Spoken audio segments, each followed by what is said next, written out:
Lovers, aku Dr. Esther. Hari ini aku udah bareng sama Mitsubishi Destinator.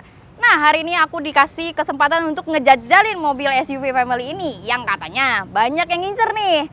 Nah, sebelum nge-review mobil ini, aku akan kasih kalian panduan khususnya buat para perempuan untuk menjawab 5 kekhawatiran dalam menyetir sendiri. Sebelum kita mulai, aku harus kasih tahu kalian beberapa hal. Ini adalah family SUV 7-seater dengan mesin 1500 cc turbo, dilengkapi dengan ADAS milik Mitsubishi Motor yang dinamai dengan Diamond Sense.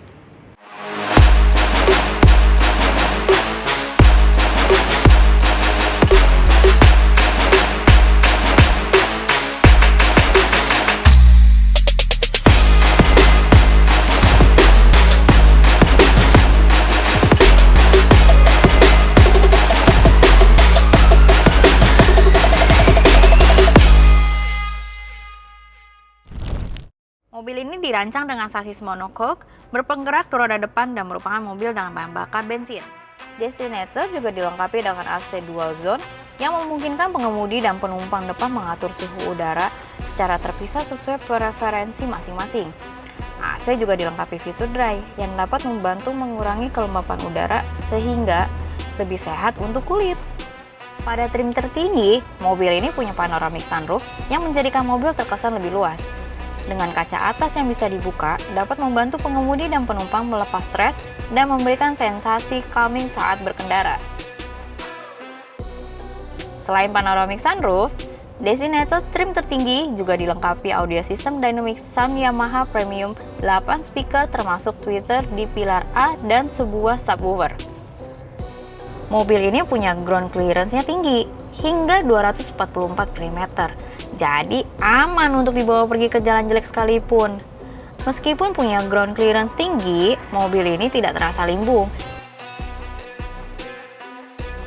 Mobil ini punya semua syarat untuk jadi family car idaman. Pertama, kapasitas mobilnya bisa full 7-seater. Bahkan di baris kursi paling belakang, penumpang dewasa tetap bisa duduk dengan nyaman. Terus, tempat penyimpanannya juga banyak banget, termasuk bagasi besar di belakang. Selain itu, fasilitas charging HP juga ada USB Type-A dan juga Type-C yang sudah ada sampai belakang. Hal penting yang harus dimiliki family car adalah keiritannya. Ajaibnya, meskipun irit, mobil ini juga cukup punya tenaga yang melimpah. Jelas lah, mesin 1500 cc dengan engine turbo pasti nggak worry ke jalan menanjak sekalipun. Kenyamanannya top. Udah gitu, suspensinya empuk banget. Ini udah ciri khas dari 7-seaternya Mitsubishi. Apalagi kekedapan kabinnya, jempolan banget.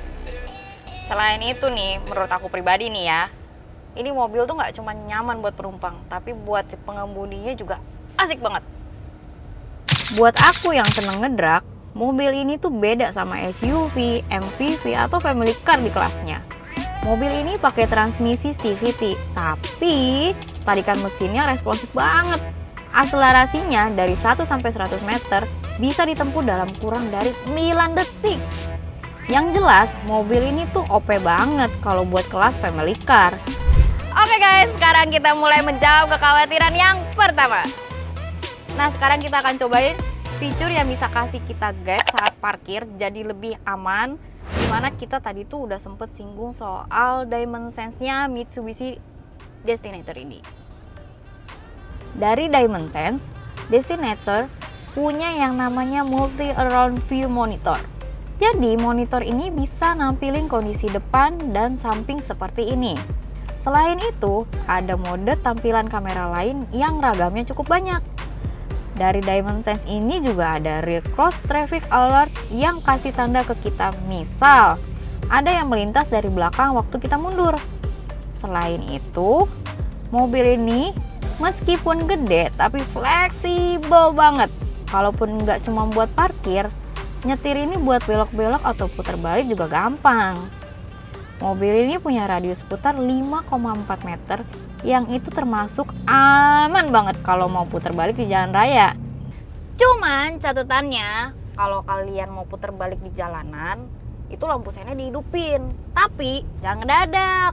Nah, menariknya nih, mobil ini sepertinya dirancang benar-benar dengan basis riset untuk lalu lintas di Indonesia. Jadi, sepertinya semua sensor sudah disesuaikan dengan kondisi jalanan di Indonesia, sehingga tidak ada fitur keselamatan yang terlalu mengganggu.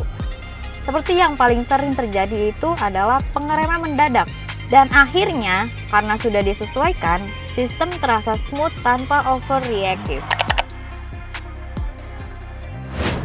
Cewek itu butuh pengaturan kursi dan setir yang fleksibel karena kadang posisi nyetirnya beda sama cowok. Nah, pertama, seperti banyak mobil Mitsubishi lain, pengaturan kursi di Destinator ini juga fleksibel banget. Pengaturan kursi yang fleksibel juga memungkinkan pengemudi untuk mendapatkan posisi duduk terbaik agar dapat menyesuaikan postur tubuh. Jadi, mobil ini bisa dikendari berlama-lama dengan rileks dan tanpa khawatir dengan resiko kesehatan yang mengintai. Selain itu, setir juga bisa disetting dengan pengaturan yang bisa di-tilting dan teleskopik. Soal posisi duduk, mobil ini tipe mobil yang commanding banget. Jadi dari posisi menyetir kita bisa lihat kap mobil, sehingga lebih bisa memperkirakan jarak bodi mobil sama objek lain di sekitarnya. Nah, selain pengaturan kursi, yang menarik di mobil ini adalah banyak tombol fisiknya yang jatuhnya lebih bisa memudahkan pengguna. Banyak mobil zaman sekarang yang memindahkan tombol fisik ke monitor yang kadang malah jadi ribet. Kalau ada tombol fisik seperti untuk pengaturan spion, AC, kita jadi kayak punya shortcut supaya nggak harus buka monitor terus cari-cari pengaturan. Mobil ini bukan hanya lincah bermanuver, tapi juga bisa dikondisikan dalam kecepatan tinggi. Mobil ini punya Active Yaw Control atau AYC. Jadi, AYC ini sederhananya adalah sensor yang bisa diaktifkan saat mobil dikendarai dalam kecepatan tinggi. Jadi, kalau pakai ini, handling mobil bisa lebih presisi. Mobil ini punya 5 mode berkendara untuk berbagai macam kondisi medan. Nah, favorit aku nih, mode tarmac. Mode tarmac ini sangat berfungsi saat mau nyalip di jalan tol atau di tanjakan. Mobil jadi punya tambahan power buat melibat jalanan. Kalau diaktifkan, maka karakter mobil berubah menjadi sangat responsif. Jadi lebih sporty sebenarnya. Untuk mobil-mobil premium zaman sekarang, fitur Android Auto dan Apple CarPlay sepertinya sudah menjadi hal yang umum. Begitu pula dengan Mitsubishi Destinator ini. Mobil ini bisa langsung mengakses berbagai fitur dari smartphone ke monitor, termasuk fitur peta real time. Akses ke peta juga semakin jelas terlihat di layar dashboard mobil yang cukup lega ini. Ini adalah layar 12,3 inci yang menemani instrumen cluster 8 inci di depan. Bukan cuma itu, mobil ini juga memakai fitur voice command untuk bisa mengakses aplikasi. Nah, itu tadi ulasan aku tentang menjawab 5 kekhawatiran cewek saat bawa mobil bareng Mitsubishi Destinator. Mobil ini memang family SUV, tapi mobil ini bisa dipakai sama semua pengemudi, terutama untuk pengemudi perempuan. Apalagi kalian yang perempuan-perempuan suka bawa mobil sendiri. Nah, sejauh yang aku coba nih, mobil ini tuh fun to drive. Kenapa? Karena mobil ini mesinnya responsif.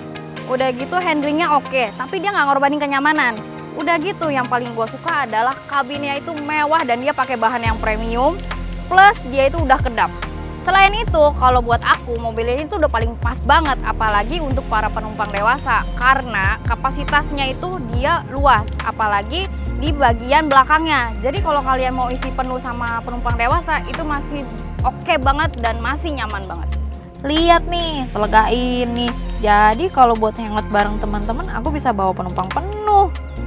Satu lagi fitur yang aku suka, mobil ini punya ambient light 64 warna yang bisa dipilih sesuai mood. Selain estetik, fitur kayak gini juga cocok buat kamu yang suka mood swing. Yang sempat di-mention juga di awal, mobil ini kapasitas penyimpanannya memang top banget. Kalau buat cewek, bagasi yang lega begini bisa dipakai buat naruh belanjaan sebanyak apapun. Nah, itu dia Sobat Espos, pengalaman aku bareng sama Mitsubishi Destinator ini. Buat kalian para perempuan, wajib banget nyobain mobil ini. Kenapa? Karena semua kekhawatiran kita solusinya ada di sini. Aku Dr. Esther, sampai ketemu nanti lagi. Bye-bye.